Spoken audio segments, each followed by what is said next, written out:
ಈ ಜಗತ್ತಿನಲ್ಲಿ ಹಣ ಇದ್ರೆ ಎಲ್ಲವೂ ಸಿಗುತ್ತೆ ಅಂತಾರೆ. ಆದರೆ ಮಾನವೀಯತೆ ಇಲ್ಲದಿದ್ರೆ ಜೀವನವೇ ಅರ್ಥ ಕಳೆದುಕೊಳ್ಳುತ್ತೆ.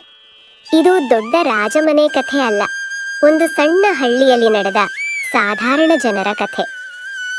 ಮರೆಯಾದ ಮಾನವೀಯತೆ.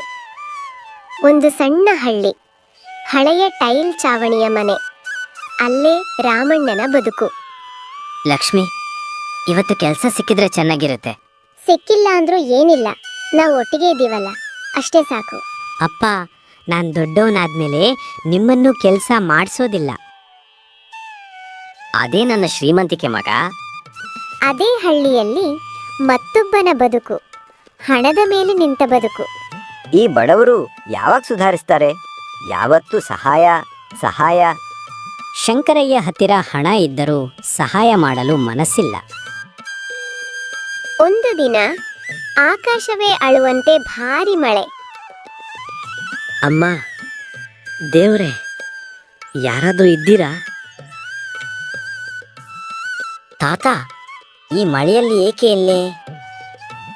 ಮಗ, ನಾನು ಎಲ್ಲವನ್ನೂ ಕಳ್ಕೊಂಡೆ, ನನಗೆ ಯಾರೂ ಇಲ್ಲ. ಇಲ್ಲ ತಾತ, ಇವತ್ತಿನಿಂದ ನೀವು ಒಂಟಿಯಲ್ಲ, ನನ್ನ ಜೊತೆ ಬನ್ನಿ. ನಿಮಗೆ ನಮ್ಮ ಪರಿಸ್ಥಿತಿ ಗೊತ್ತಲ್ಲ. ಗೊತ್ತು ಲಕ್ಷ್ಮಿ, ಆದರೆ ಇವತ್ತು ನಾವು ಸಹಾಯ ಮಾಡದಿದ್ರೆ ನಾವು ಮನುಷ್ಯರೇ ಅಲ್ಲ. ತಾತ, ನಾನು ನಿಮ್ಮ ಪಕ್ಕ ಮಲಗ್ತೀನಿ. ನಾನು ದೇವರನ್ನೇ ನೋಡಿದೆ ಮಡ. ನಾನೊಮ್ಮೆ ಶಂಕರಯ್ಯನಿಗಿಂತ ದೊಡ್ಡ ಶ್ರೀಮಂತನಾಗಿದ್ದೆ. ಅಹಂಕಾರ, ಅದೇ ನನ್ನ ಶತ್ರುವಾಯಿತು. ಹೋದದ್ದು ಹೋಗ್ಲಿ ತಾತ, ಇವತ್ತು ನೀವು ಬದುಕಿದ್ದೀರಲ್ಲ, ಅದೇ ದೊಡ್ಡದು. ಬಡವನು ಇನ್ನೊಬ್ಬ ಬಡವನನ್ನು ರಕ್ಷಿಸ್ತಿದ್ದಾನೆ.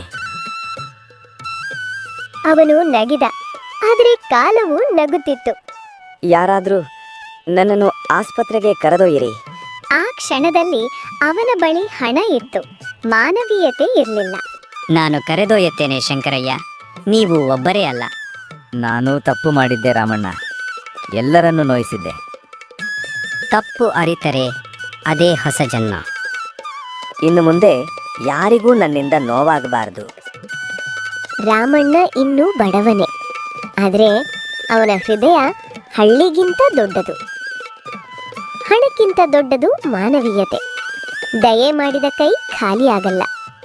ಅಹಂಕಾರ ಒಂಟಿತನಕ್ಕೆ ದಾರಿ.